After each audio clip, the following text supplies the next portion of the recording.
Hello, fellow AFL enjoyers. The full squad is back, which is very nice. We appreciate. What a treat, mate. Back on the couch, What boys. a treat with Dino. Sorry I've been missing. That's right, man. North's won and you're back. We're not going to read into that at all. Nah. Look, I'm more than happy for everyone to read into that, and your assumptions are correct. No, you were in the VFL podcast, and he's brought back his excitement for the game. That's right. You know what I mean? So he's back. Hey, jokes aside, after that Carlton loss, I'm going way back from the last time I was on the pod. I was depressed, man. Bro. I never got your proper reaction from that. No, here's what actually happened, honestly. Yeah. After that game, I was actually thinking all week, like, dude, you're 30 years old, you've got a kid. You can't keep on caring so much about footy. And I sort of just made a conscious effort to watch less and not care when I'm watching. That's and what your team has done to you, bro. To be honest, it's actually worked. And I've been happier for it. Yeah. I've had a lot going on. That's why I haven't been on the pod. But fair. in terms of actual North watching, we'll get to the reaction of this week's game later. But I'm just kind of like, yeah, good on. Good on you. Good on you. It's all about man. what you do next week, as far as I'm concerned. I'm still incredibly angry and aggressive watching North games. I yeah, get toxic quick. when you're 33, Not gonna you're lie. 33, you have the maturity that I do. You're 30. I thought you were 35, bro. Hey, who's counting? Anyway, look, I think before we crack into the games, we got to just mention very sad week of AFL. Like, it was a good round of footy, was okay, but a very sad round. Robert Walls passed away, and I remember him just being this like, he was on the couch back in the day, so that's how I remember him as a kid.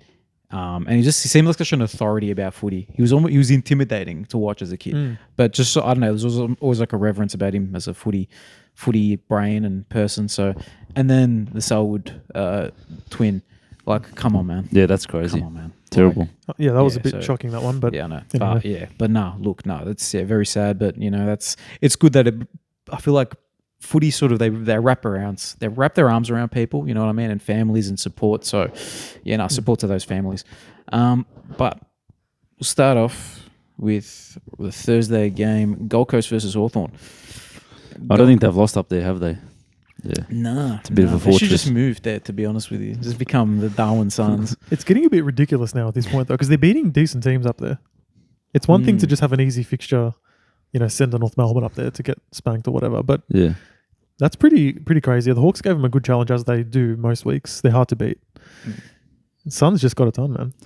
Yeah, it was in the midfield as well. I mean, when they fire up, that 3-punch combo of Rao, Miller and Anderson is probably potentially the best in the competition, with Witty being a pretty strong ruckman as well. So, I mean, we know Hawks are probably a big man down in Will Day, which will come back eventually and give them the support they need, but I don't think they quite have the potency of the midfield that the Suns have. And yeah, in dewy conditions, they're obviously shout out Shuichu. In dewy conditions, they're more used to that type of environment, and they were clean around the ball, and I think that got them moving forward. So that was probably where I thought it was won and lost, personally.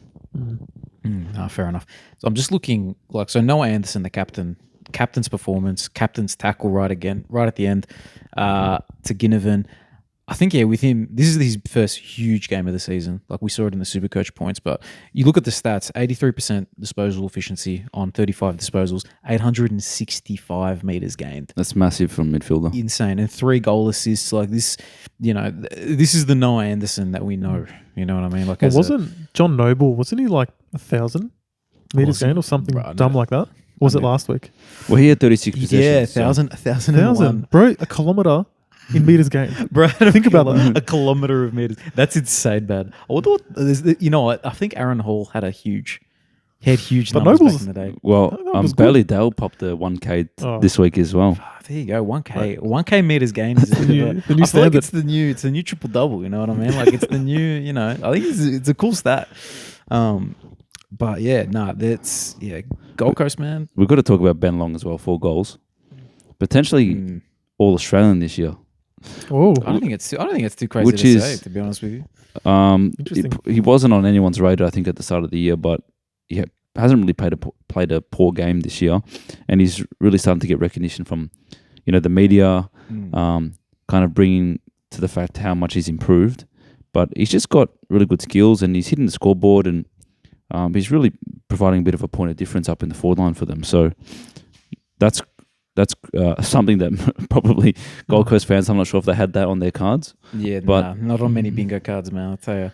Can I But- tell you guys something interesting about the Suns right now? Yeah. Just looking at the ladder, yeah. The only game, or the only two teams rather, that aren't on 10 games played is the Suns and Bombers, and they're going to play that as the very last game, right? If the Suns win that game, say they played right now and they won by any margin whatsoever, they would be first. Well, there you go. It says it all, really. Yeah. You know, and I think I'll be honest. I feel like they've had a nice run of games as well. But in saying that, you still got to get the W's, man. You still got to rack up them W's. And this is with Yeah. losing to Richmond in a shocking performance. True. So that's their issue is why do those games exist still? If you can wipe out those absolutely ridiculous losses and just lose, you drop a game here and there, of course. Yeah, I mean every club kind of is allowed a mulligan, I think, because we've kind of seen that already in this season. Plenty of teams have kind of gone, well, how did they lose that game? So I think they're allowed that, and I think the Damien Hardwick factor added extra motivation for Richmond for that one. But I feel like, this is clearly the Suns' most consistent season, and they've just got the firepower that they've teased at in previous years that they clearly have now. So they're a premiership threat, this team. But it's funny, at the start of the season, you saw that the Gold Coast and Essendon game was going to be in that pre-finals bye, and you go, those teams aren't playing finals anyway. But the Gold Coast is definitely a chance for that, and that could very likely give them a big disadvantage. And if they have their sights set on top four, they're probably going to have to win that game. But you could also see, if you project in the future, if they're in a situation where they've locked their final spot, how many players are they going to rest? Like every VFL player is going to play in that final game.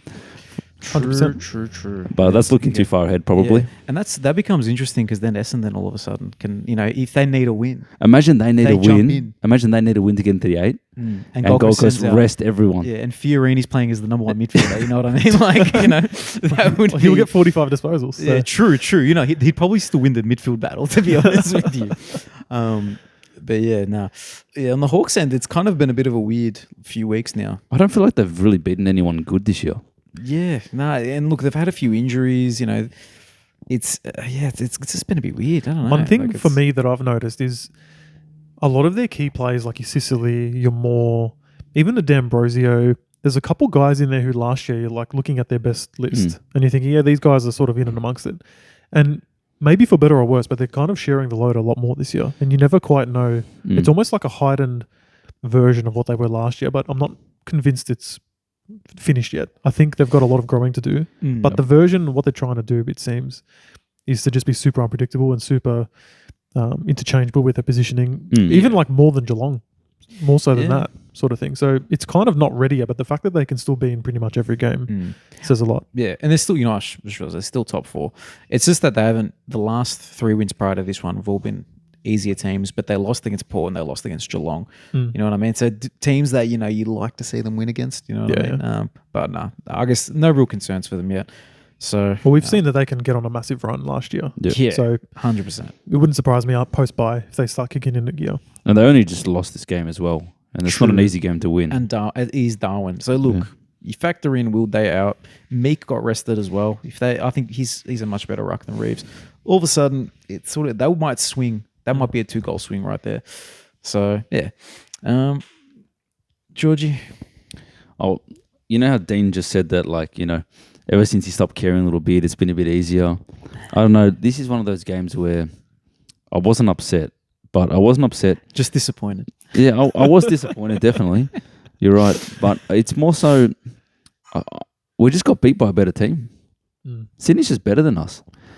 And you think, I tipped Carlton thinking, Sydney's not in the best form. This is the right time to get him, where they've still got some injuries to some key players, like X-factor players like Papley and Goulden, and Mills hasn't come back yet, etc. Right? They've got Joel Hamling as a forward. I mean, that sounds like a good opportunity for Wiedering, right? But whatever the case is, we just couldn't get it done. And you reflect on the game as a whole when we were leading for 3 quarters and the Swans come out 3/4 time and just decimate the quarter. It's not even close, right? They just flex their muscles and, oh shit, this is the level this team can get to.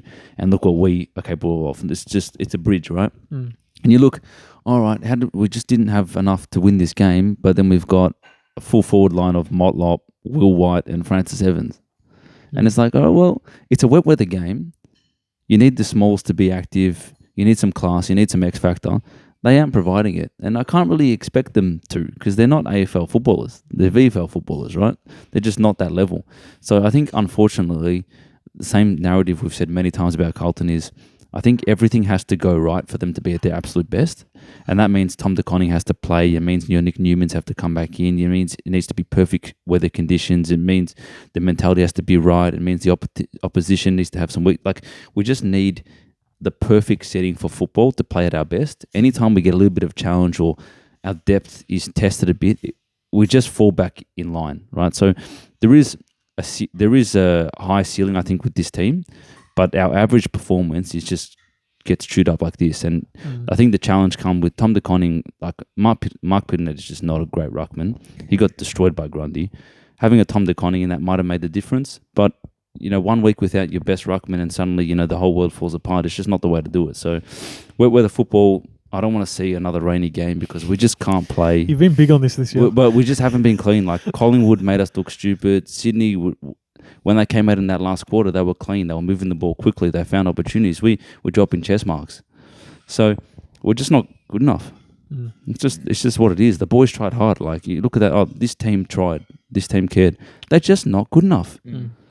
And when the moment's needed, they just couldn't take it. And then you go, oh, Carlton couldn't take their chances. Mate, Heaney kicked 2 goals 5, bro. I was going to say... Like, this guy could have had the biggest career game ever. And there were some easy shots. Sydney missed plenty of opportunities. They should have buried us, right? And Sydney would be filthy about them losing last week against Essendon because they should have won that game. And it was pretty much kind of a similar thing where, all right, they came back in that last quarter against Carlton and they made them pay, which is what they should have done the week before. So this team is starting to find a little bit more form. They take the game on, but it was very much a Chad Warner Heaney performance. And man, these players are pretty special. And I think last year, Heaney, Goulden, and Warner as a 3-piece combo were just at their absolute height, and they were carrying games by themselves.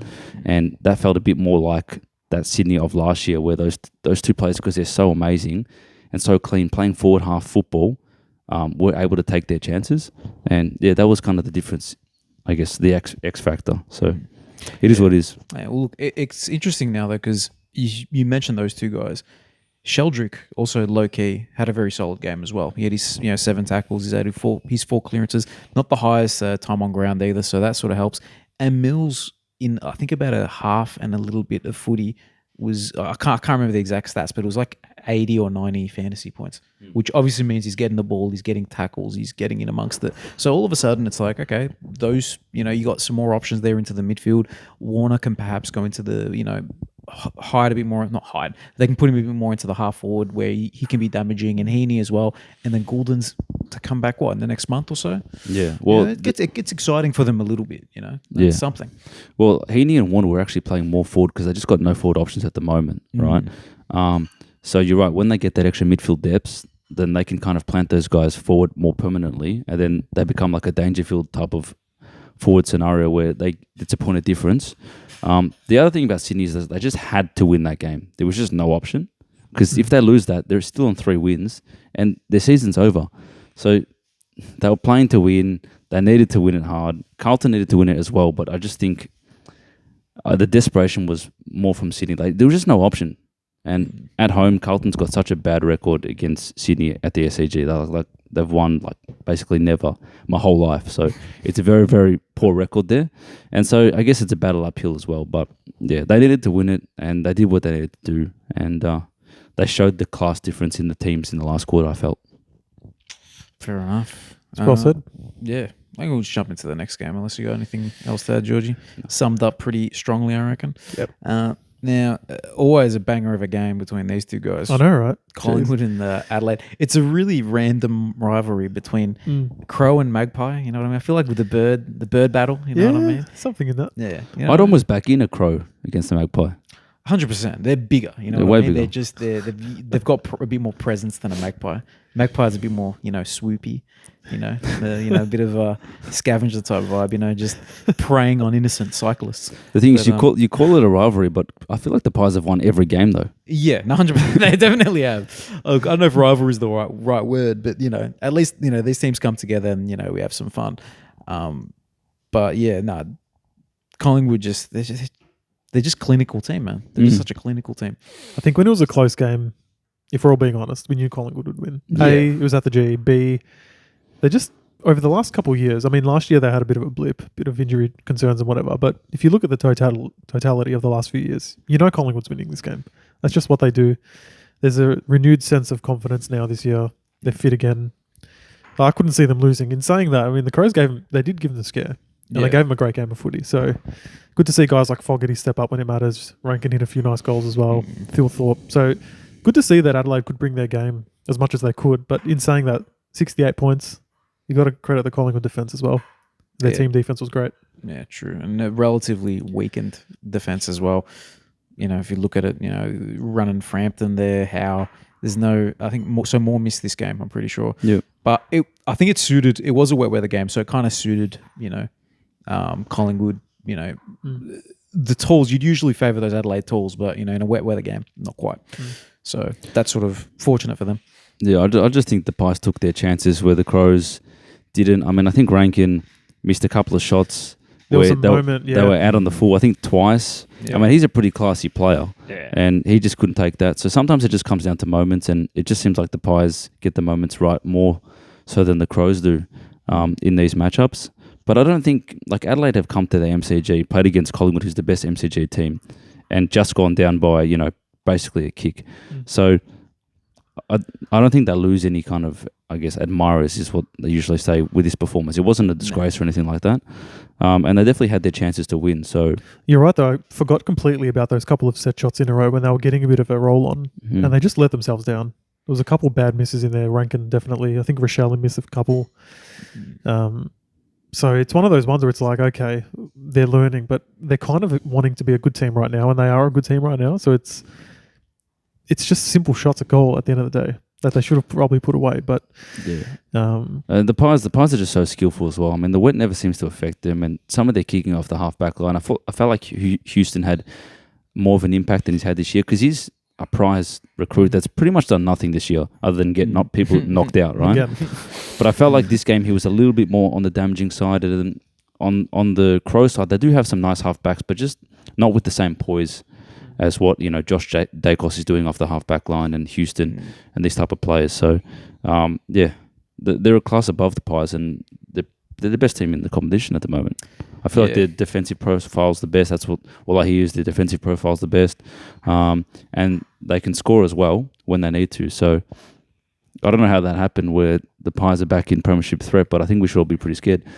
Yeah, Well, 100%. Start Well, like I bracing said, yourself. last year was an anomaly when you look at it. They had a lot of injuries and a premiership hangover, which happens to most teams. It's very hard to go back-to-back with grand final attendances. We've seen how many grand final winners dropping out of the 8 or not doing anything in the 8 and so forth. Well, So Sydney's almost living proof of that. correct. So the fact that they had a bit of a blip, but also you could attest a lot of it to injuries, was not expected. It was disappointing, I'm sure, but it doesn't surprise me that they've bounced back now. Yeah.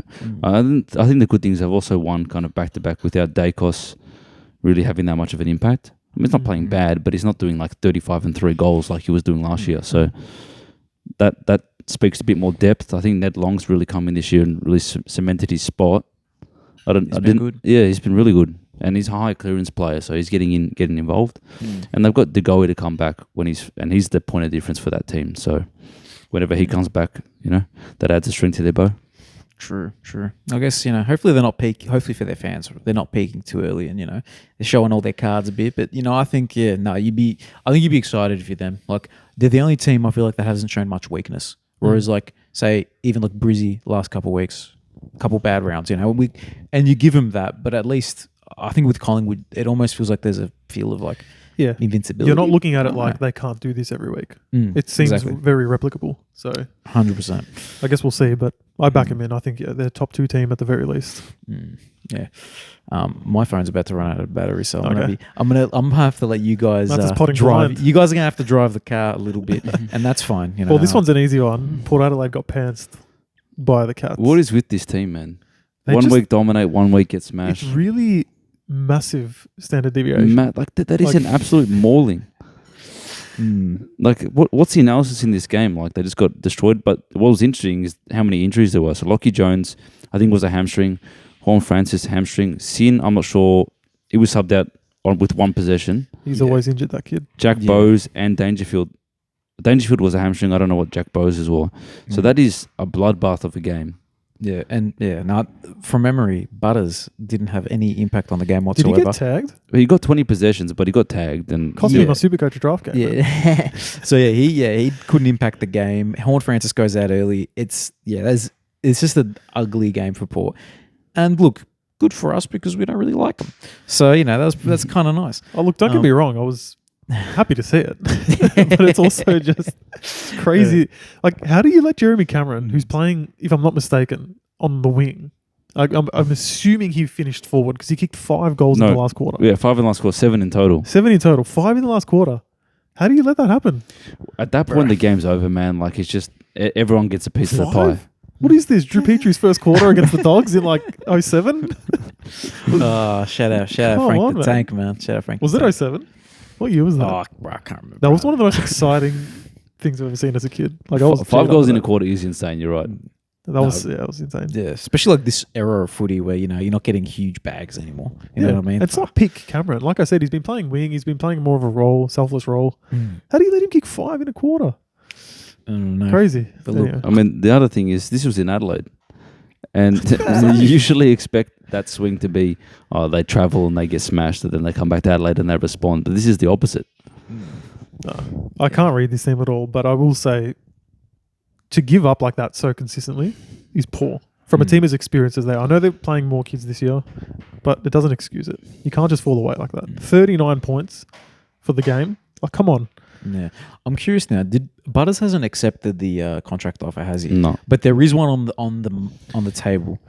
It's a lot of money as It well. is, and it's a lot of money as well. I think he might be one of the best paid players if he accepts it. But like, bro, I don't know, man. How can you be enjoying your footy right now with the way it's going? Especially when there's a new coach coming in. Like, he obviously knows Josh Carr, but it's different as a head coach. Look at Dean Cox factor. Like, it's not a guarantee that's the same old Port making prelims. Yeah. So I don't know, man. It's going to be interesting, man. I think, when teams play like this type of footy, it always comes into question. And I can say this because, North supporters, we cop this all the time. We play bad and all of a sudden it's like, oh, is this guy going to go? Is this guy going to go? We copped the big one in Horn Francis, obviously, but that was weird. He was already leaving when he signed. Man. Anyway. Yeah, 100%. Don't remind me. Yeah, it happened with Mackay as well. But that one was good. We got Dersma out of that. So that was pretty sweet. Yeah. But yeah, now look, in regards to Geelong, man, Bailey Smith for pick 18.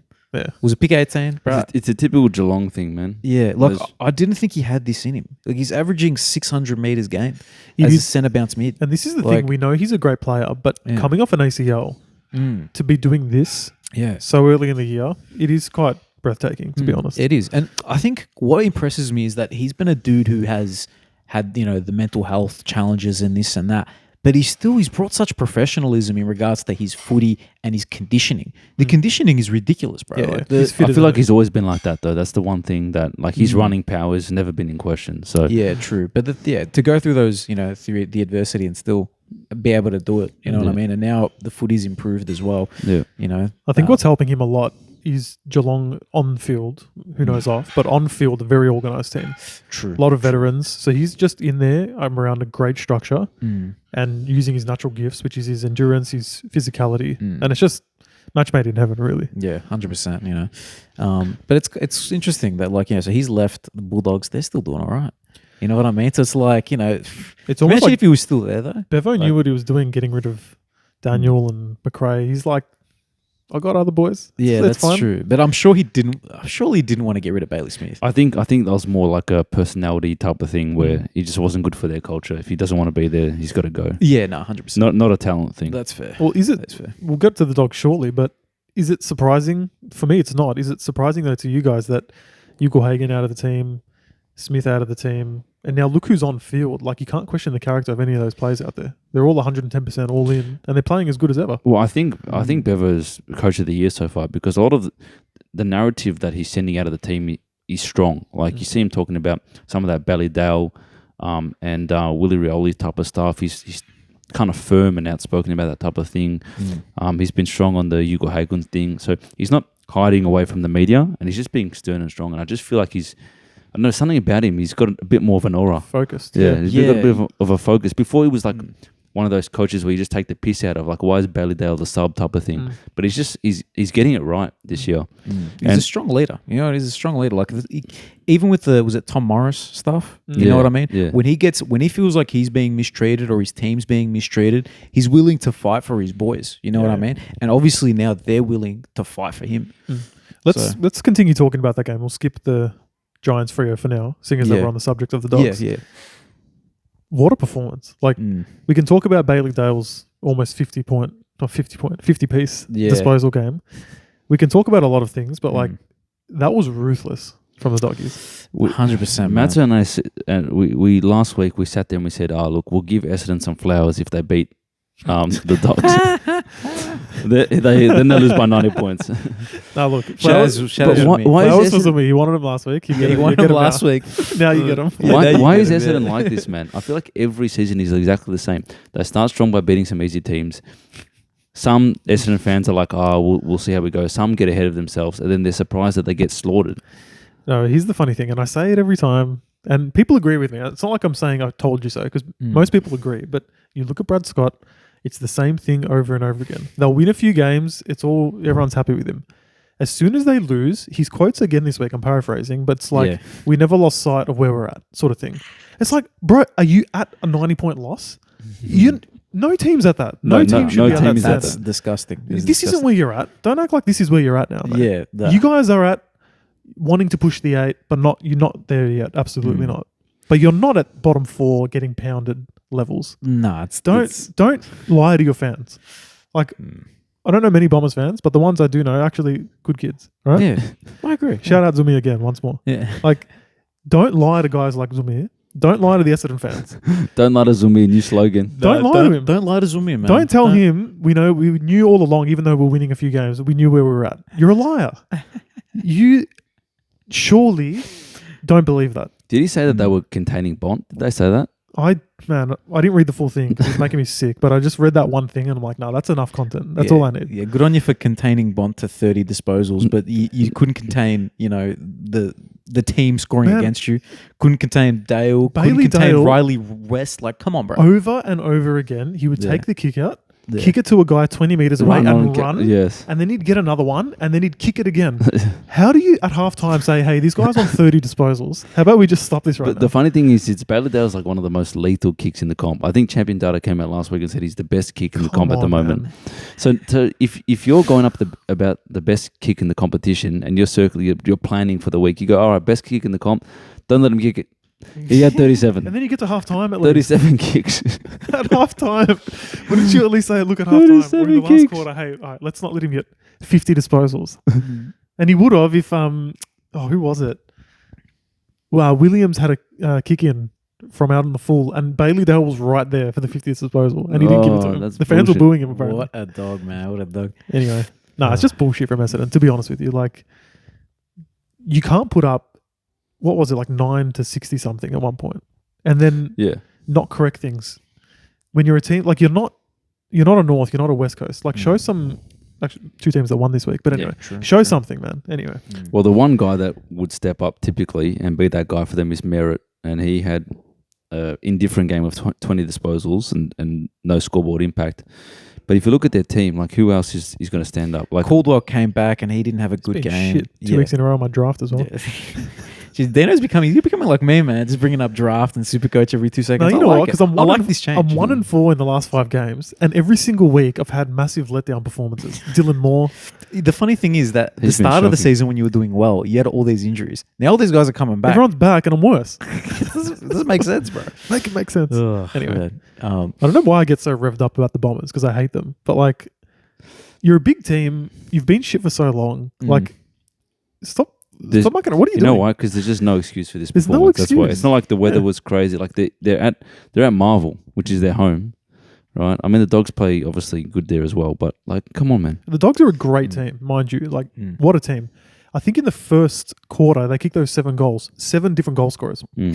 That's You know what I mean? that shows That's- something, man. That's when you know you're like, forget Norton. I don't even think he got one of them Well, they had 11 different scorers for the game. for Yeah. the game. Didn't know how many. Norton I don't think Norton had one in the first quarter, which you'd think Okay. your key 1 goal, forward- 3 for Norton. There you Okay. go. But we were saying this last week, like, Norton's not the one that's kicking their goals. They're getting goals from Richards every week, Bont every week, West every week, Kennedy every week, Libba. 3 from Buku, which was cool. Oh, speaking of Riley West, did you guys see that Don't Argue? Yeah, amazing. Bro, There's Archie Roberts has been good. Yeah. Like, man, I've never seen anyone get Don't I'm Argue surprised like that wasn't like a free kick in Gave- today's game. Man. I'm surprised that wasn't like a because concussion. it wasn't high though. That's the thing. It was a True. perfect one, and Roberts like, come on, bro. Yeah. Gave him. Was that the one where he gave him the Yeah, too small absolutely. as well? Yeah. Come on, like Riley West isn't a tall boy. He's strong, but like, No, how do no. you let him do that to you? I gotta say, man, I'm impressed. Like, I feel like you've mentioned him like multiple weeks in a row, Georgie. But man, like, I really zoned in on him in this game. Like, man, this kid's good, man. In the absence of Waitman, he's become the guy in the forward line. You know what I mean? As a small, He's a great player. 100%, man. Like, and he's a hard worker too. You know what I mean? You got this mix of a bit of class, a bit of grunt. You know, he's got that dog in him. You know, he's doing the too smalls. Like, he could hardly see. He had a He had a black eye. It looked like It was sick. Looked like It his mad. eye was from like a movie or something. There's so few moments on an AFL field where you can pull off the too small, and like that was one of them. that's man. one of them. I can't even think of another one. Yeah. Maybe a Specky, No, I reckon if you had a really strong contested mark 1-on-1, but they don't do it. definitely they don't. They don't do the too small for it, but that's the opportunity. You know what I mean? Oh, this You're is- one out and you just give a little shove and take a. Yeah, I think that's it. Back in the day, if back in the day they knew about the too small, Fraser Garrick would be doing it Oh yeah. every play. You know? I think I've told you guys about the Fraser Garrick one. There's one in my mind where he marked it against 8 Carlton players. I'm not even joking. There was like 1 on 8. I remember. I think I was at the game. This is when Carlton was at their absolute pits. I mean, I might have been like 8 years old. And Fraser Garrick against St Kilda, they just destroyed us. I don't know the scoreline, but I just remember this one moment. Why'd you go, man? I don't know. I just remember this one moment. He marked the ball in the goal square, and like 8 Carlton defenders went and stopped it and missed it. That happened, bro. I wonder if I could find it on YouTube. Who were your defenders back then? I don't know. Michael Jamison. He was good. He was good, but who knows who else, man?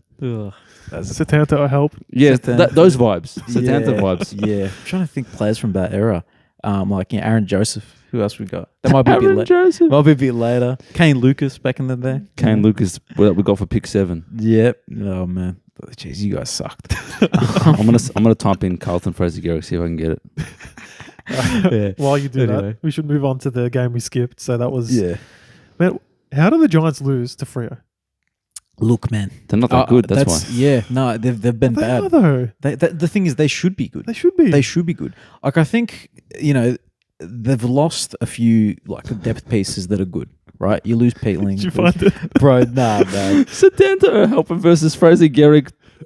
Bro, this is Like this is the specific thing. Satanta versus Fraser Garrick. That's The clip isn't anything, but just that headline itself is Yeah. hilarious. Is that a video? Yeah. 17 years ago. I'm telling you, man, back in the day, this is like he was a monster against Yeah. us. So Anyway. for some reason I thought Fraser Garrick was older, like it was in a even further back generation. But no, it was like mid 2000s, right? Around mid 2000s, he was still around. He might have started. He would have earlier. started early, like in the 90s. Well, we know him at the Saints though, because he was Yeah. at the Eagles. Yeah. But yeah, no, GWS, man, they've lost some depth pieces. But Freo, man, like all of a sudden, like it's a shame they lose Hayden Young, but in his absence, Shai Bolton comes in and has, he tears it up, man. Yeah. Dino's boy. Look, Dino's draft boy. We got to give him credit now. No, We got to but- give him credit. Apart you. from the 5 that he got, He's been great. good. Last He's 2 been weeks really been great. When I man. need him, he gets me a 5. And when I don't need him, because I've already lost, because Butters gets me a 50, he gets a 150. Anyway, I digress. But nah, that's the thing though. So he goes in, Johnson goes in, your boy. Yeah, nah. Johnson's going to go though. I think he got a 40. But Jackson main ruck. I was gonna think there's say, something Every in that. time he played, well, they admitted, the coach was asked about Luke Jackson. He's like, yeah, like, Yeah, no, he's pretty special in there. He can do things that other people can't do. Yeah. He basically Darcy, man, he's got to go. But this is the thing. Like, I don't know why coaches do this. When in history in recent history at least, has there been an elite team with 2 elite ruckmans? It's what? Well, look, Melbourne did it with Luke Jackson, but let's. Well, That was yeah, a 1-year thing, that was a one, yeah. and And that was a breakout season, so Yeah. it's not like he was established. correct. And it was Gorn as a ruck, not Sean Darcy. And he had, Yeah. to be fair to Jackson, what a grand final. But you wouldn't say like he was tearing up games every week. He was No. showing glimpses. He was looking good, developing. But I that's a real anomaly Yeah, of how and then good and nimble obviously- Gorn is. Yeah, and Like obviously, Darcy, But come on. Gorn is the type of player that can actually probably play forward, though. Because yeah, he's such that's a what good I mean. contested He's not mark. a Yeah. ruckman. Like he's the GOAT, but he's not like a Darcy kind of ruckman.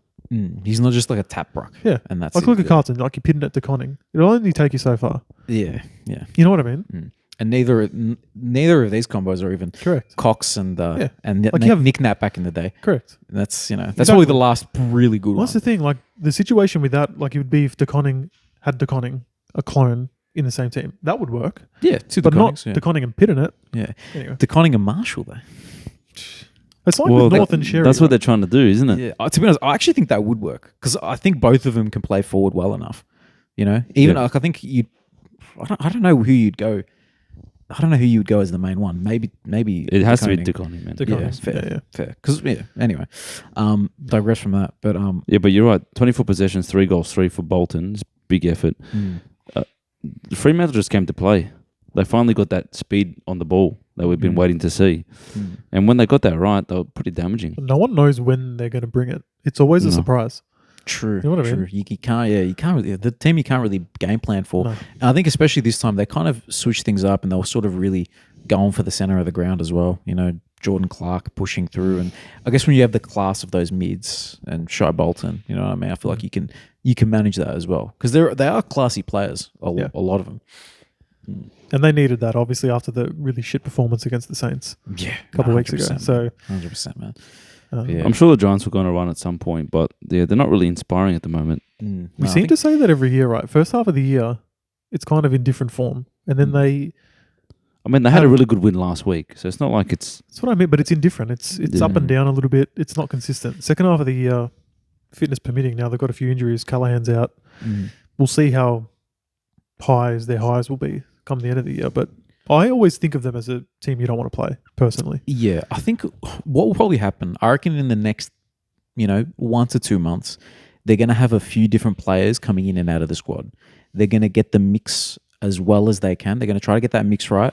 And then all of a sudden they become something in the finals. But by then, are they still in the top 4? That's the issue. You know what I mean? Because I think that's kind of what happens with them. You know what I mean? They'll be around the top 4. They might be 5th or 6th. They'll get to a prelim, and then that's it. And they get knocked out of the prelim this is the because thing, they like- have to play an extra game, and that's an issue. And say they finish 7th and they travel. They travel pretty well. They win that first game. Then maybe they, like you said, then they end up in a prelim. They've got a head full of steam. That's the stumbling block as far as I see it. Like I wouldn't worry for them if they're in good form and they finish 7th or 8th. I think they can win that first final. I would actually back them to win it. Yeah. But this sort of regular season stuff, I think, I don't know. The indifference for me is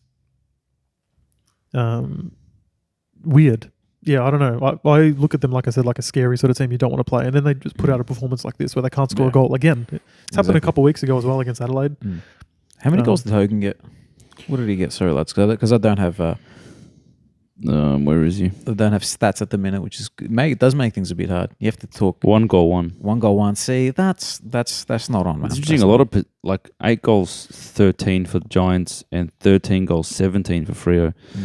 So yeah, it's not a knock on Hogan specifically, because it's not all just about him getting the goals. It's about some of the service as well. But they really need him to get those 3-4 goals, 5 goals for them to be a shot. So yeah, probably true. Also interesting, like Sarong didn't really get attention this week, and he pulled 36 possessions. So he's been kept a bit silent with a lot of attention, and then suddenly off the leash back to 36. Well, they went and they tagged Brayshaw instead. Brayshaw still got his numbers, but interesting that maybe Sarong is the more damaging one after all. Maybe you do have to tag him, and that sort of helps your team a bit more. Yeah, potentially.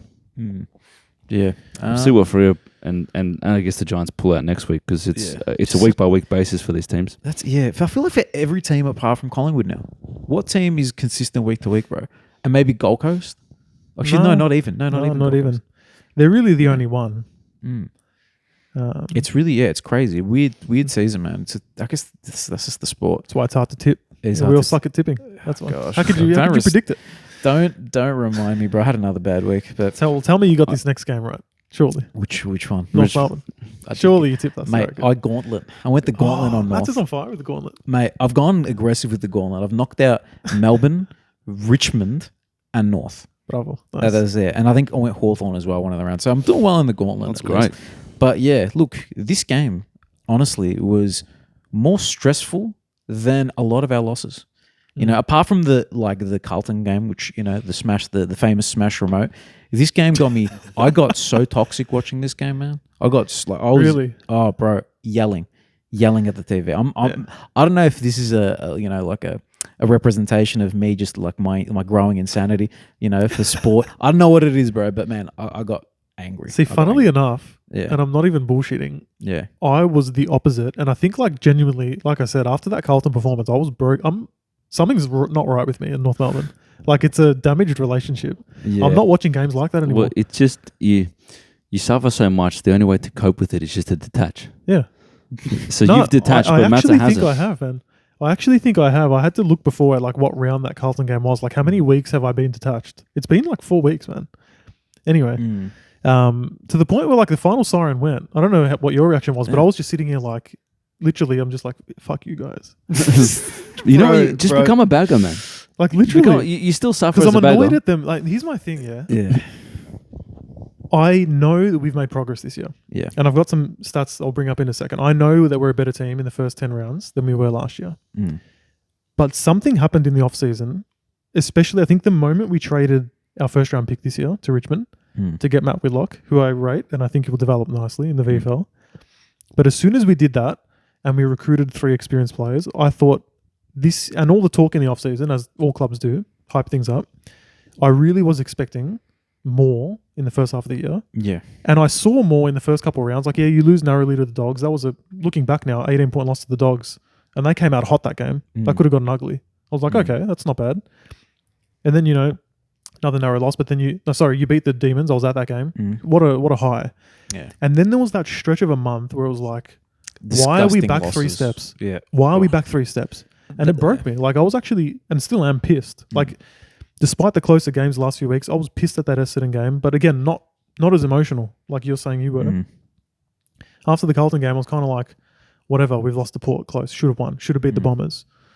Last week was the first week, like, against the Lions. I was like, you know what? I'm actually like, this made me proud. Because I knew that Lions have just killed us for fun over the last couple of years. And I'm like, you know what? Good on the boys. This is actually proving to me that maybe we're actually in the right direction. And then we go to this game and I'm like, okay, let's win this one. And I'm watching on a quarter delay. And at right before halftime live, I was just finishing the first quarter. And I'm like, man, we're up by 4 goals. This is exactly what I was expecting. Beautiful. And then something got spoiled for me, like a Twitter post, like, we're up by 5 at the break. And I'm like, you guys are going to do this to me again. So that whole second quarter, I'm watching like, let's see how we mess it up. And the most annoying thing, and I hate to pick on particular players, but like certain defensive players from an Aiden core who has been out of the team, rightfully so, pathetic. Pathetic. And for me, it's like the club is being held back by the veterans. That's the most annoying thing. Yeah. There's these young kids out there trying to have, like, McKercher's finally having fun again. LDU having a bit more fun after a weird patch of form after signing the contract. And you look at it, you're like, guys like Simpkin, guys like Core, guys like Logue, who's been in the VFL now again, rightfully, you're holding us back. Like, we got these young, exciting kids. Let them have fun, man. And you guys are just stinking it up, letting him down. Luke McDonald letting him down. Like, he's been okay. Yeah, I didn't think his game was too bad, but again, certain decisions. Certain decisions, like in the Essendon game, I hate to bring up, previous games, but there was a moment where he had a kick out or a kick in the deep 50 and he just didn't know where to go and lobbed it up to Daniel 1v1 against Peter Wright. And then we conceded a goal. Yeah. One of the dagger goals from Kako. And it's like, you're letting us down, man. Why are you doing this? Yeah. And I'm just sick of it. But in saying that, super proud of them actually getting the win, because could you imagine we lost that game? I know, bro. Toby Pink, our saviour, To be honest with you, they saved this podcast by winning this game. We joke about me being back because we won. Yeah, but honestly, I don't know that universe where we lost, but it might not be me being here right now. No, it might not be me being here. It might be like There's a part of me that like I was happy you guys won, but there was like the devil part of me that was like, oh, man, if the Tigers got up, we've all got that part of us. Oh my gosh, man! Like, what would these guys come back to me and say? Like, there's a part of me that kind of wishes that dark timeline happened. Well, this is why I was. Maybe it's better it didn't. Maybe this is why I wasn't elated when we won because I thought.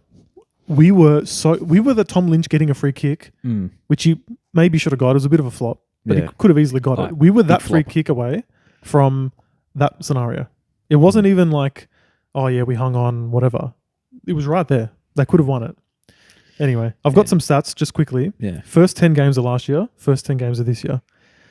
Our percentage last year was 0-10. We hadn't won. 56.8. This year, 2 wins, a draw, 80%. So quite clearly, it's better. Better, yeah. And if you recall my prediction on North at the start of the year, I was saying, look at that second half of the year where we're in a lot of close games.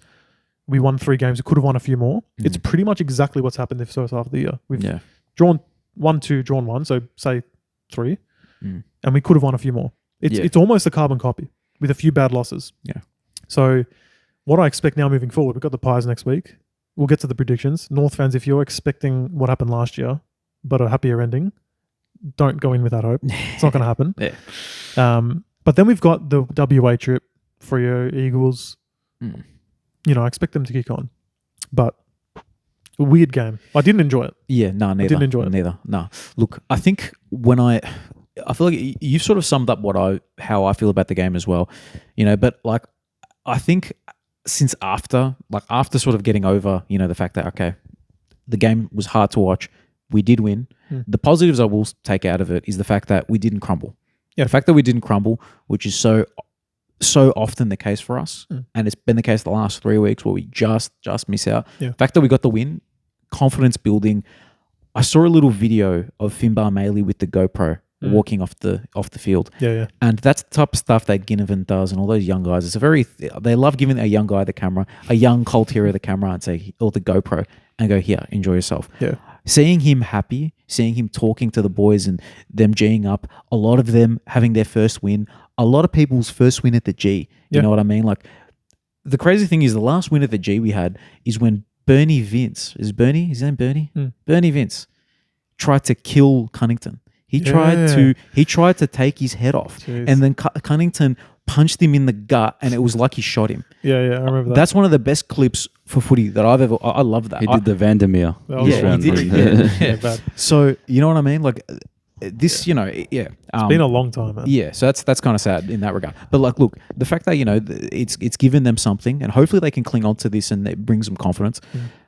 That's what I want to see. But, look, on individual basis, the good ones, right? Wardlaw. Oh, he's a freak, man. Bro, there are certain moments where it's like the bump on Vlosten, he wins the ball, gives it off, and then we get, you know, inside 50 a goal. Unbelievable. There were so many moments where you think he's going to get tackled and he's going to, you know, get a hold in the ball, but he managed to, like, you know, wiggle his way out, get his hands free and hand pass it.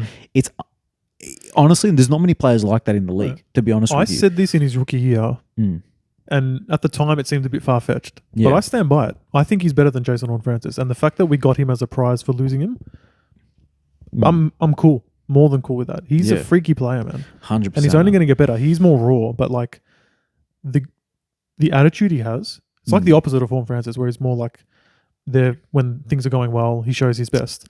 This kid, man, it doesn't matter what kind of a game it is. He's giving the 120% effort.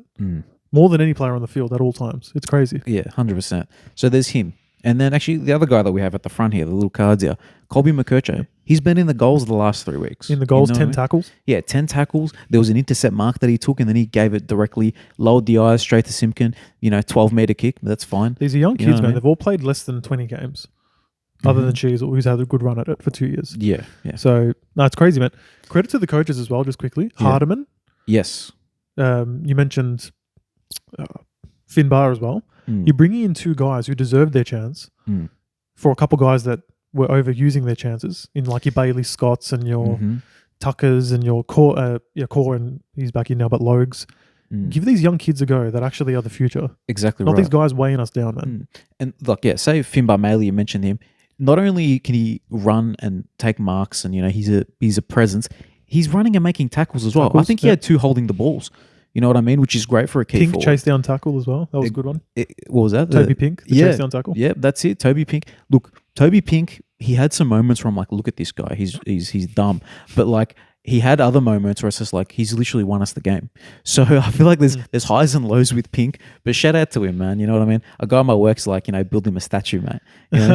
Make him build him a statue outside Arden Street. Don't know if we're going to go there just yet. But another player I want to talk about, you mentioned Hardiman, right? So I think he's fine. I don't think he's, he made a couple like disgusting mistakes, but I appreciate that we've got him in the half-back line. We have Caleb Daniel, we have Finn O'Sullivan. I like that we've got faith in these younger kids, and Daniel not young, but we've got faith in those 3 to be some distributors of halfback, and Sheasel can go forward. I think it shows some intent that we're willing to give these guys a go. We're not just going to rely on Sheasel, you know what I mean, to bail us out. I love that. You know what I mean? I think it's good signs. Well, just quite simply, they're more organised lately. We haven't been conceding over 100 points, and we've been in all the games. Yeah. So as far as I'm concerned, this is more like the second half of last year. Structure, 110% effort. Yeah, you're young, you make mistakes, you're not going to win every week. But like, be in the game and win a couple. That's all. That's all we ask for. Sherry as well. We got to just mention Thedios, man. Yeah, Thedios. He's a beast. And on to Richmond a little bit. Sam Lawler. Oh, bro. Mate, he made Aiden Cole look silly. The amount of free kicks Cole was giving away because he was scared of him. Yeah, he was like 4. I think he gave 4 within the first quarter and a half. Rattled. To Lawler. Rattled. Yeah. Yeah, he's shit. I can't stand him. Yeah, no, Cole's bad. I can't do it. Yeah, but no, shout out to Lawler, man. Clinical, 2 goals. They weren't easy goals. Like he's so clean whenever he gets the ball. It's not like he's doing anything ridiculous, right? But it's just clean and powerful. Oh, Yeah, man, look, we were talking about it last week actually about re-ranking the top players in the draft. Cool that Levi gets the ball, but Lawler's number 1, right? Yeah. They got it right. I really reckon they got it right. No, so shout out to Lawler, man. Shout out Hugo Ralph Smith. Gave us some problems on the week. Yeah, he did, man. Bro was running, nice goal. Running all day, man. Yeah, that goal. That goal was crazy. Yeah, 100%. He wasn't sure what he was going to do. He changed his mind. He's like, you know what? I'm going to do a little cheeky dribbler. Yeah, that's some quick thinking there. You know what I mean? So, but yeah, no, look, not entirely, not elated with the win, but like having the initial negativity that I had about the win has kind of gone away a little bit, and I'm feeling like I'm looking at certain things. I'm like, yeah, I'm cool with this. I'm feeling better as a fan. So yeah, same. Yeah, I'm still hurt though. Yeah, I'm still deeply conflicted. Fair enough. I'm Deeply sure it'll damaged. get much easier next week against Collingwood, man. I'm sure you feel Well, much this better. is the thing, right? We can't ever seem to build momentum. We know how it's going to end next week. Then we got the bye. It's like, even if we somehow miraculously win next week, like you said, there's anomalies everywhere. Say you win, bye. Like you, and then you There's go not even any point in winning. winning. I mean? Like, I don't know, what's the point of winning? Just lose, man. Don't worry about it. just lose. Yeah, don't worry about it. Yeah. Anyway, All that's right. enough. We'll jump into the next game. I think the 2 Sunday games. Which one was first? Brisbane, Melbourne. Brisbane, Melbourne. Honestly, this is probably one of the most impressive wins of the year by Melbourne. I was there by Melbourne. I was going to say Richmond had a pretty decent one, round 1, but No, that was the most impressive. This is maybe second. Yeah. And then also the Bulldogs win this weekend was pretty crazy as well. But yeah, Melbourne to go up to Brisbane at the Gabba and win is insane, especially because they've had such a poor season. And that was 0-5 Melbourne, and now I think they're only 1 win out of the 8. So wow. they've resurrected their season. And I only watched the last quarter, but when you come into this game and only watch the last quarter, it looks like Melbourne is 10 times the team Brisbane is. They ran them ragged, man, and they had so much space. Like, I don't know, they just played possessed Melbourne. That's the surprising thing is you look at 3/4 time, you're thinking, okay, Melbourne's hung in there. You would expect what happened in the last quarter to happen the other way. So credit to Melbourne, man. Yeah. I saw some clips of Brisbane ball movement and BT talking about how he was hard from watching Brisbane kick the ball, like all this shit like that, right? And I'm like, yeah, well, I mean, Zorko's a pretty good kicker. They do move. There was this one of these plays where Zorko kind of hit the middle and they went bang, bang, bang to the forward line in 2 seconds. And I was like, damn, look at the skill difference in this team. Like, we know Brisbane's ceiling is insane. And Melbourne doesn't quite have that, right? But that last quarter, they looked like 10 times the team.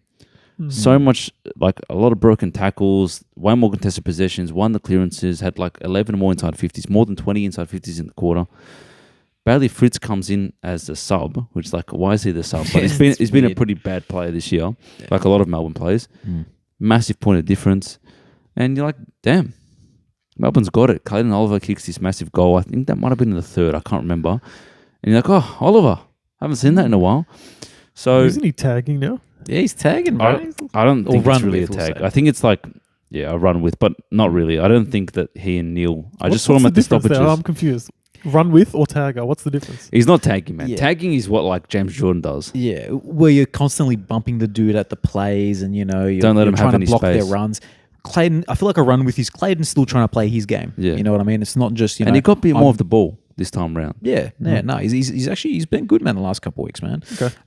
But yeah, I think you were saying about how good Brisbane's kicking is, right? And how in the last quarter, it just went away.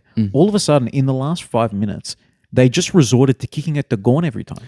It was There was crazy. a play where they kicked him 4 times in a row. Exactly. That's what I'm saying. They couldn't. Like, I'm like, this is Brisbane we're talking about, and they're meant to be this beautiful, like off the half back, just going through the corridor team. They were just launching it up to be Gorney. When teams are nervous, they just love kicking it to the one player they shouldn't kick to. Exactly. Because he's the one he can see, that guy's tall. Happens Oh, shit, all he's the not on our time. team. I swear, no. Vancouver's, again, even in the North game, we kicked it to him like 4 times in the last quarter. Yeah, bro. It just keeps happening. I feel like there's certain players who are just king of this, and it's Max Gawn. Tom Stewart is another one. I feel like it's always him. They just end up with it. Harris Andrews, but not this game. You know what I mean? We got to talk about what happened to Harris Andrews, right? He only had 5 intercept disposals or intercept possessions or whatever it is, right? Because Melksham was doing a job on him. Melksham kicks 4 goals, and then they end up sending Harris Andrews forward to have an impact there, Yeah. bro.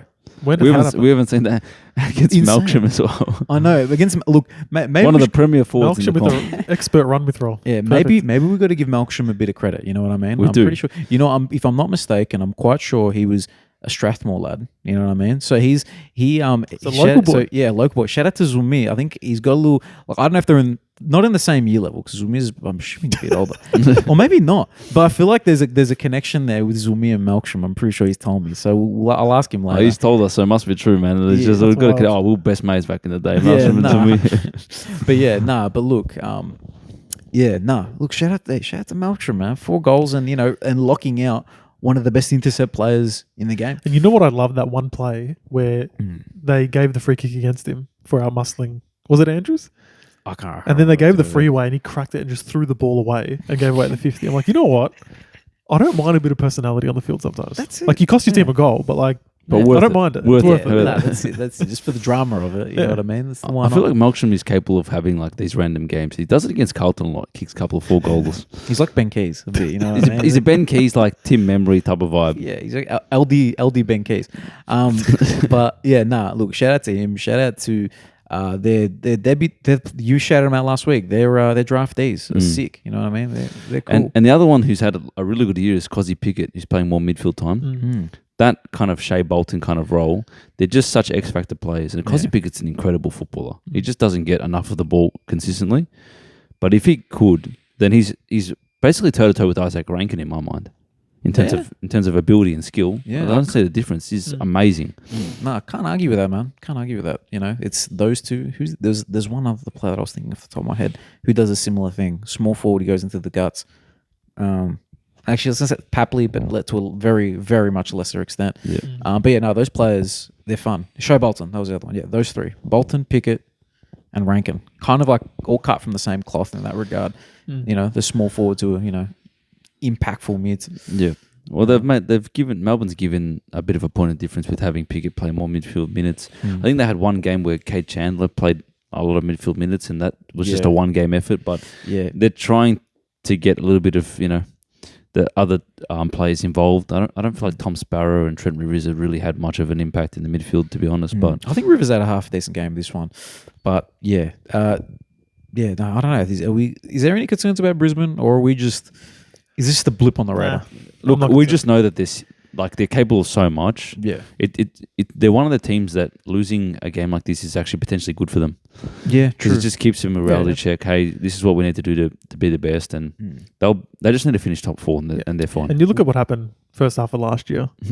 This is nothing in comparison. Yeah, true. Couple quiet weeks like North, whatever. I think just the desperation from Melbourne was there because they were just overlapping run and they had space everywhere. And you're like, this team wants to win this game, and they deserved it. So good for them. That's fair. I think an interesting thing, and with Brisbane, right? They've had the longest season of everyone last year. You know what I mean? And they are waiting the longest for a bye. Them and Geelong, because they lose their early round. They played the extra. Actually, no. What am I thinking? They lost their early season bye, and now they've got to wait until round 16. So they've got the last one. So there might be a little bit of fatigue in there, maybe. I don't know. But yeah, hopefully a wake-up call for them because Collingwood's taken over as the best team now. So yeah, they'll be fine, I think. Team that maybe won't be fine, the Saners. Yeah. Shout out Chris, man. Shout out Chris. Flowers for Chris. Flowers for Chris. Why are we giving him flowers, man? Because he's our boy, man. Do we need to say anything else? We've got to talk more shit about Chris. I gave it to him last week. Yeah, no, I'm glad. And now this loss, he's got to go again, man. You know, I did send a cheeky voice memo because I was on the receiving end of a bit Arsenal related, which again I said fair play. No, I was going to say, because look, we have a group chat between Zumi, Chris, myself, and Dino, and it's 3 Liverpool supporters and 1 Arsenal fan. Yeah. So look, I got the banter. You know, like I said, I didn't bite. I just took it like a man. Yeah. Can you did you see the Arteta one with him in the bridesmaid thing? Yeah, that was a bit cringe. Bro, I thought it was funny. Of course you'd find it funny, I but that's thought it was cringe. hilarious. Enough. All right, fair enough, man. Fair enough. Anyway, this is why I didn't bite, because I sound like a sook if I say that I don't find it funny. Yeah, like, what's the point? fair enough. Yeah. See, I'm looking at you, I'm like, bro, that's funny. If you're the one Arsenal fan, though, up against 3, that's like the Spider-Man meme where you're pointing in different directions. Well, this is a bit the unfair. thing, and I haven't had a moment to brag at all. Yeah, and here it is. And this was my moment, so I sent the North voice memo. wins, I chirped a little bit, respectfully. You know? That's it. North wins, St Kilda and Essendon lose. Sorry. And also you get flowers on the pod for being a loser, Chris. Yeah, exactly. But yeah, look. Yeah, they were always going to lose this game, man. I'm just going to put it out there. What? Nah, that's... No. Did you tip him? Did you tip West Coast? No, but... No, let me finish, man. How could you say No, that? I can't. They're always going to win this. Did you tip him? No. No, but you didn't let me bro. finish, man. In that first quarter, I even said it in the chat. They're going to lose. And you can just tell. Because Once it started, for sure. once it started is what I meant. And the other thing that we didn't factor in that we should have is the Selwood loss is enough to motivate them to win. True. So we're all dumb for not tipping him. No, that's facts. You know what? That's not. But watching that game, the start, they're going to win it, man. You know when you just look at the team and you just go, oh, these guys have got this one. Once every 8 rounds or so, you see the Eagles actually play all right. Yeah. And you know... But you just felt like they were going to hold on to this one. And they did. And you know the other reason why you could kind of tell? Harley Reid popping goals from 50. He's done nothing this year. Yeah. But this game, it was back to the Harley Reid of last year where he was flashing. And you just... it's all coming together. The story was there. But even so, like, I would imagine as a Saints fan, obviously it will hurt and be embarrassing, right? But in the last quarter, they were down. They brought it back to 15 points, I believe. Yes. They kicked the first 2 of the last quarter, 15 points. You're thinking, all right, what a bad game. We got this, though. Yeah. And, like, it gets worse from there. Like, that's harsh. You might as well just lose the game in a linear fashion and then bring it back down a little bit, get a bit of hope, and then crushing it a second time. That's cruel. Yeah, no, that's that cruel. is. That is. But look, I think you mentioned Harley Reid. I think he had 15 disposals, so not the most, not accumulation type game, but 15 possessions and the 2 goals were sick goals as well, man. Yeah. You could see that's the type of vintage Harley Reid performance that you want to see. And we got to shout out 2 pickups from Richmond, Baker and Graham. I feel like those 2 dudes they're sort of leading the charge in regards to professionalism, and you can see they're going in for smothers, they're going in for tackles, they're really going hard. You know what I mean? And shout out to Graham for Supercoach. I've been looking to trade him. I was going to say, you still trading him? No, mate. Look, He gets a lot of tackles, man. That's the thing. yeah, no, he's. I think statistically, this must be the best football that he's played. Yeah. Obviously, it's not the most meaningful footy. He played premiership side, but yeah, no, he's been a great pickup, man, for low cost. Those are the type of guys you want. Like, I guess for North, Darling and Luke Parker, low cost, doing their thing. this is their version of that, and I think it's great because they don't really have too much of that premiership experience from their own team still around. Yep. It's nice to get that in. That should be really motivating for the young guys. I feel like they've held up their end of the bargain, those two. I mean, but it was just a team game from West Coast. I just counted 11 players kicked the goal. So that's a real team effort. You don't see that from West Coast often. And Saints, they have 5 goals from Higgins, who's second in the Coleman. He's been an amazing player this year, but he's been the sole standout in the forward line, really. Yeah, what's the thing? They don't really have key positions wise. St Kilda are just decimated, and you could see it like just going forward. There wasn't, they were going to get chopped off all the time. Like all of a sudden, Marich, who has a bit of size to him, but I don't think he's like this hulking, defensive. He's not like a McGovern, you know what I mean? Who wasn't playing. He was getting intercepts on the other end of the ground. Like. They just weren't threatening, man. They just weren't threatening, Not enough, just not enough key positions, Like, they can't be relying on Caminiti to play either forward or defense, not sorry to go in on Caminiti. I feel like we do it every week. They really need to sort out the key position stuff. So, I don't know if it means, like, I don't want him to do it for Supercoach purposes, but do you just bring in Harry Boyd, play him in the ruck, and then Marshall can actually play and give you a target up forward? Is it that type of thing? Do they really need to do that? It's interesting though, because then you look at the games where they play well. It's all this exciting smaller forwards. Sharman's doing bits. It's like it can work. It's just when it doesn't, you lose to the Eagles. Yeah, true. And it just looks so bad. Their game style is a defensive game style. They try to restrict scoring. They don't try to score themselves. So true. They had that one game against Geelong at Marvel where they looked amazing, Rolls Royce, and they were kicking all these goals. But I feel like if you look at their scoring line, it's always like 60 points. So I don't know. I don't really think they open up the game enough to actually score, no matter who's in the forward line. Yeah, that's fair enough. Let's get to tipping. I'll read out the leaderboard in a moment, but I'm just having a look at the first few games. Got an interesting round on our hands to start with. So game 1, Thursday night footy at GMHBA, Cats v Dogs. I can't wait for this game. It's going to be fun. Cannot wait. It's at GMHBA.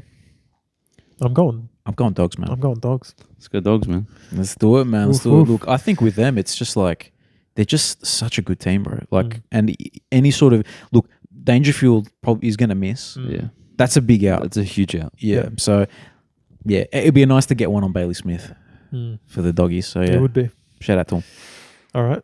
Then we got Bombers v Tigers Friday night. Great game. Danger time for the Dons, but I'm going to tip him. No, Dons will win, man. Yeah, they have to. Surely. Tigers. Ooh, I'm not convinced. No, okay, fair enough. You don't have to be convinced, man. But you don't get a tip after a 90-point loss. That's my rules. Oh, that's fair. I like that. I like that. Yeah. Plus, Richmond is capable of a hot quarter, hot half.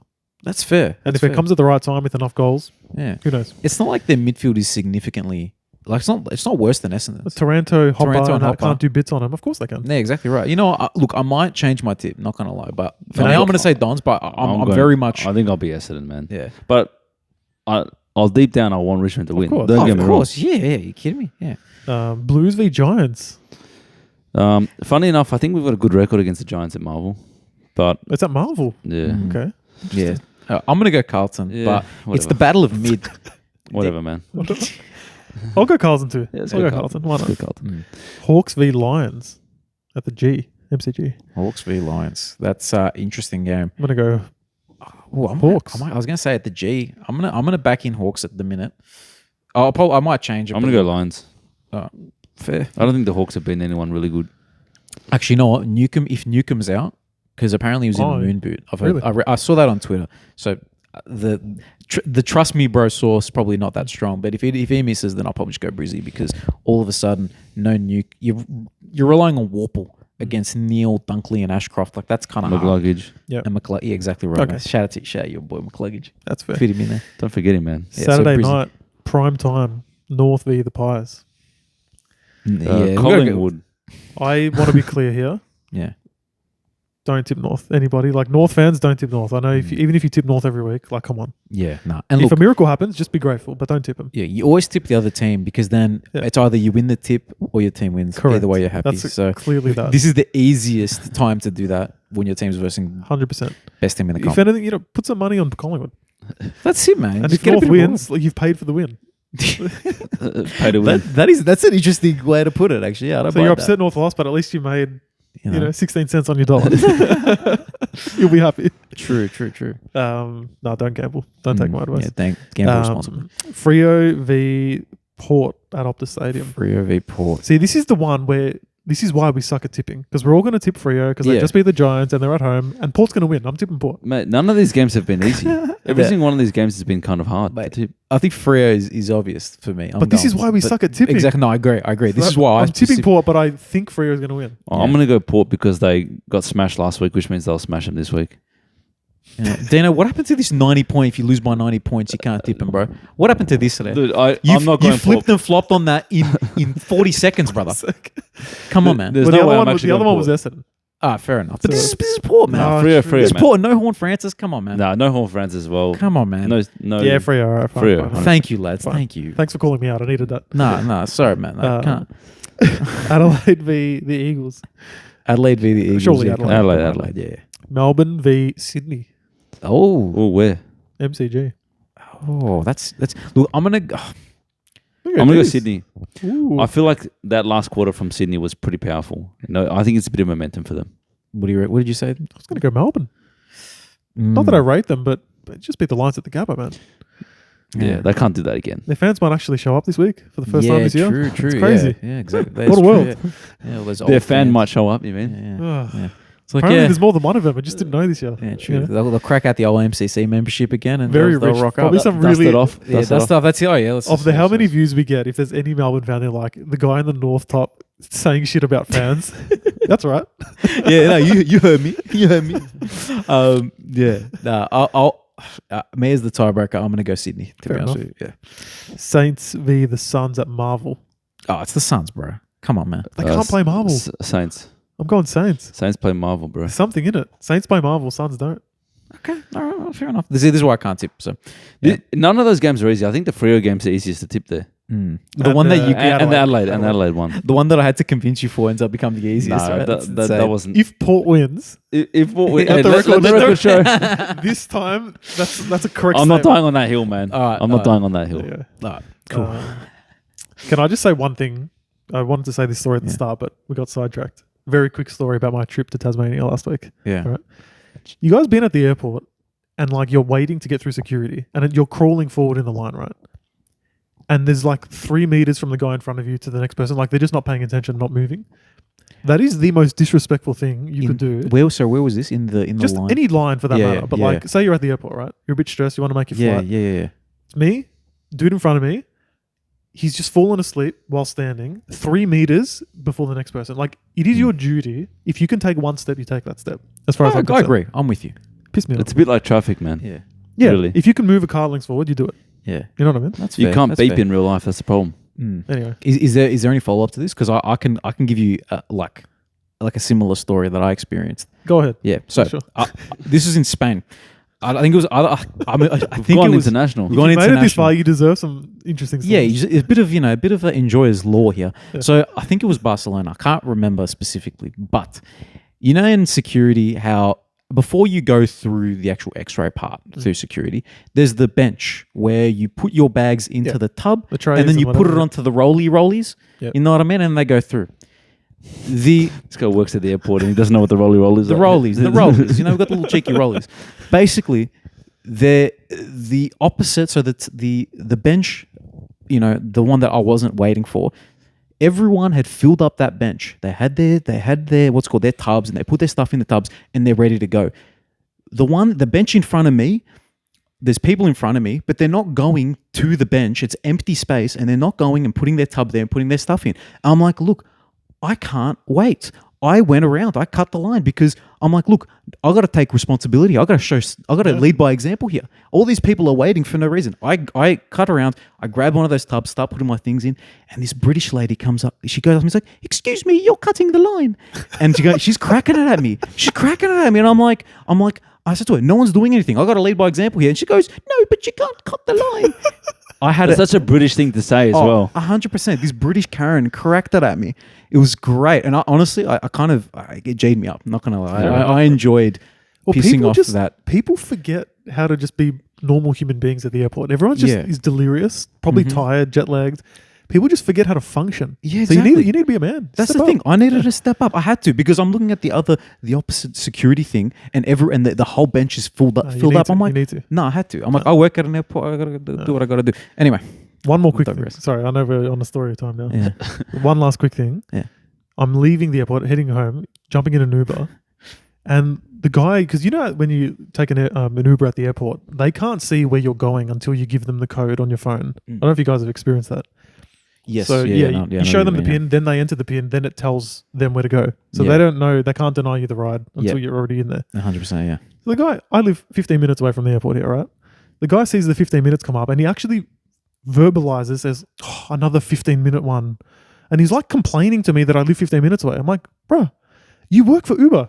Just drive. Just drive. You don't get to pick and choose when you choose to work around the airport. Mm. If you want to pick and choose, go drive somewhere else, man. Get out of here. True. Made me feel like shit after my long week at work. Nah. man. Honestly, that's poor form. It's like, bro, Seriously. you just accept it. Like if you want, accept it just for do a what it few is. laps of my suburb and then drop me off if you want to drive for like. No. Seriously, man. Now look, shout out taxi drivers and Uber drivers. It's a tough job because you're letting all these randos into your car. You know what I mean? And I think that'd be very tough. Nothing against the drivers, but no, this no, of one course. dude, Yeah.